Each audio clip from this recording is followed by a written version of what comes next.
we are off. We're back at it. Gridiron 360. I'm Bill. What's happening, Dave? We are playing a little comment ball. This is 9.0, and this was in a big one, but we did want to, again, hit on all of our folks out there in terms of comments coming in, address those, talk a little bit about them. This is a good time to do it until hopefully we have tons of comments, and we can't do it individually. But for now, we are addressing our Denver Broncos free agency podcast.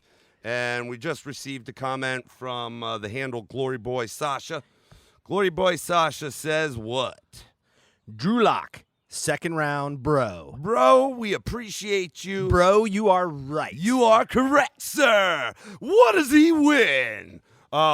Actually, they had back-to-back picks in round 2. So he was their third pick, but he was in the second round. Got me Shame on you, Dave.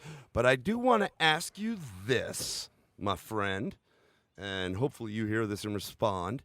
If you listen to the cast, when we put it out, I think I dated it at the beginning, was before Melvin came to town. I like that call, bro. You did call the Melvin Gordon as a call, potential. Bro. Yeah, you did. Like right after that, and I was like, oh, I don't think that one's up on the airwaves. But we had cut it before that deal. So good call by Daddy. I saw a fit. Right there.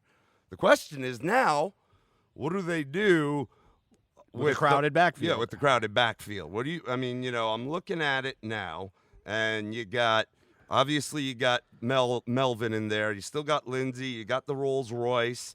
You got 2 fullbacks, which are not free agents. I assume you'll probably just keep those guys. Well, no, one of them got what were the 2 names? Oh, one of them went to New England. Yeah, Andrew Beck. That's right. He went to New England. All right, and then you got another one, Jeremy Cox. You got behind Melvin Gordon on the depth chart because you have a 2-back plus fullback depth chart, 2 running backs plus fullback. So they have Lindsey in one, Gordon in another, Rolls Royce behind Lindsey in one, and then Khalfani Muhammad behind Melvin Gordon in the other. And then, of course, Theo Riddick and Devontae Booker, free agents. Didn't Riddick go to San Francisco? I thought he might have. Or did they bring him in from there?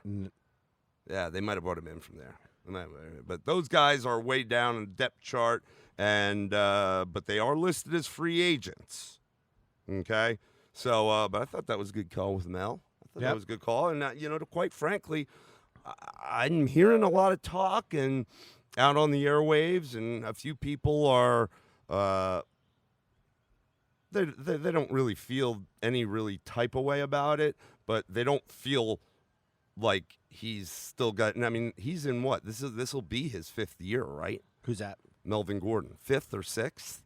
Because the deal they were trying to get done with him last year was he's out of his rookie contract. They gave him a new contract. It's a 2-year, $16 million, right, with $13 million guaranteed. The point is he's not an old running back. Yes, he's had a couple injury problems. But I think out of those first 4 or 5 years, you saw a couple really good seasons. He's now a year plus, or when they get started, he'll be probably a year plus removed from the injury that he was coming off of last year. I talked a lot about with a guy like Drew Lock having somebody you can really rely on back there. And again, I think Philip Lindsay has done a great thing. It's a great story, and he's a useful back. What do they do with Royce Freeman? I think he's done well, but I don't know if it's due to his lack of performance since he's been in the league, or the fact that, or consistent performance, or the fact that you have a guy like Lindsey that came on and kind of stole some thunder, and they couldn't just say, well, we're not going to play you because this was the guy we drafted much higher. You were just from some small college we drafted late. They're not going to do that. They're going to go with the hand that's working. They're not going to put him to bed. So I don't know what it's due to, but Royce Freeman, I don't think, has been exactly what you had really hoped for when you brought him in. Yeah. So, again, that's why I kind of was leading, like, when we were looking at the free agents available, I wasn't talking about a guy that could come in and spell, okay, like an older guy, like what's his head in Buffalo? Why is he slipping my Frank Gore? Frank Gore. to come in, who I think is still out there, who'd come in and spell. I mean, a guy that can really be the guy that still totes the rock. Well, here's the whole thing is you got a crowded running back room. Not sure you got to make moves because you guys are not in a particularly poor cap situation right now. It's just kind of how does all this play out? Now, Denver, from watching them, has really kind of played some of that hot hand. And it sounds like, this is not a foregone conclusion that Melvin Gordon is the number one. And really at $8 million a year, I mean, it's big for a backup running back, but it may just be, it may continue to be the hot hand. I'm reading various different things about how people feel about how that's going to play out, and where who's going to be the benefactor and who's going to be the loser in all this. So I think, some of that makes sense. I know the big talk is, and you mentioned this in the second round with Drew Lock. I will say this. There's a lot of talk out there that this is going to be like a potential for a big breakout year for him. And, yeah, there is a potential that it could be the breakout year for him. He played all right at stretches for the parts that he did play last season. I do look at it and go, it's a second-round quarterback, and it's not a first-rounder. It's not a guy that was anointed the position, and maybe that's a good thing.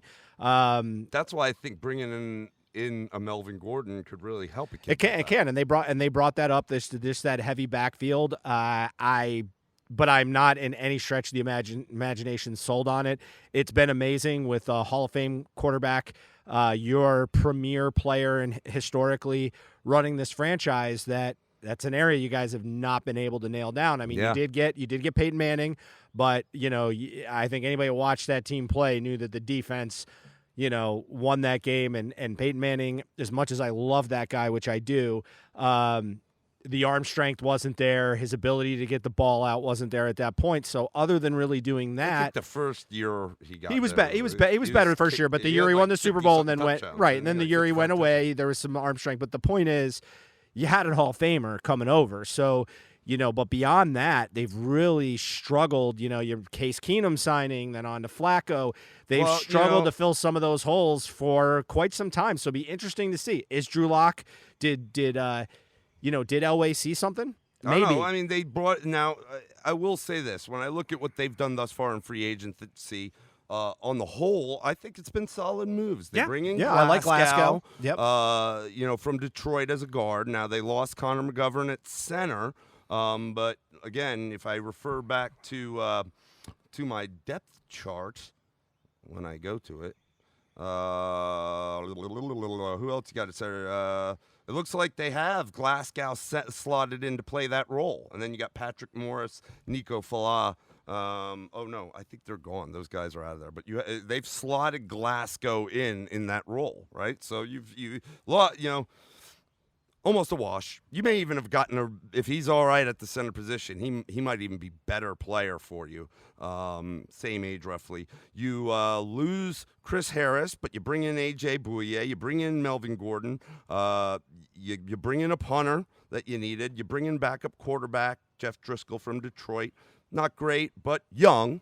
Then there were a few games that he with nothing around him in Detroit, he wasn't bad. But much like Chase Daniel in Chicago, he's not meant to push your starter. So it seems like you're all in on Lock. Atachu and Joe Jones at outside linebacker. I mean, got Nick Van Nett. Yeah, you got some good things that you've done.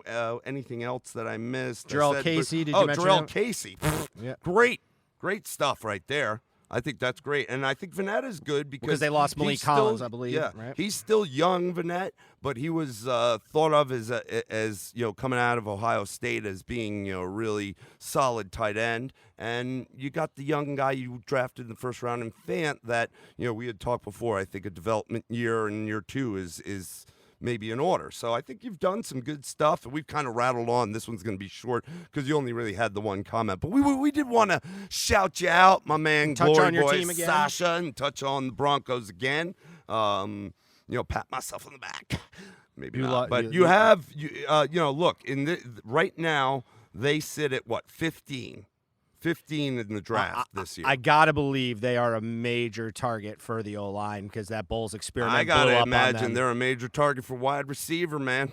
That too, but I think they can get better value in the second round. But we'll see because again, it's all about how the draft dominoes fall. But there is some. Yeah, the Bowles thing is concerning. Yeah, because I he's mean, still slotted as your one, and it's like, oh. he I think I don't know if it was at the end of the season. But there was a point where he was graded out as the worst offensive tackle in football. They have a crap load of tight ends now, though. Now that I look at it, they got Fumagalli, they got Jake Butt, Jeff Hireman. They got a lot of those guys. Yeah, what's interesting too is, like, as we talked about a little bit on the Seattle one in the podcast right before this, is, you know, there hasn't been a lot of move right now in certain areas, and, you know, for example, like we talked about how the DN hasn't moved a lot, so maybe some of this wait and see approach. Again, they have some cash still to burn, so not that they have to burn it, but they've got, you know, some action that they can do. And, you know, there's also you know, it's not quite as predominant, but, you know, there will be cuts after the draft. There will then be cuts going into and as the beginning of training camp, assuming that goes off according to plan. So this is a team that's got some flexibility, but wide receiver is just another area where there's still a couple of guys out there. I mean, look at Emmanuel Sanders. He still has not been signed yet, right? I haven't seen anything for him. Yeah.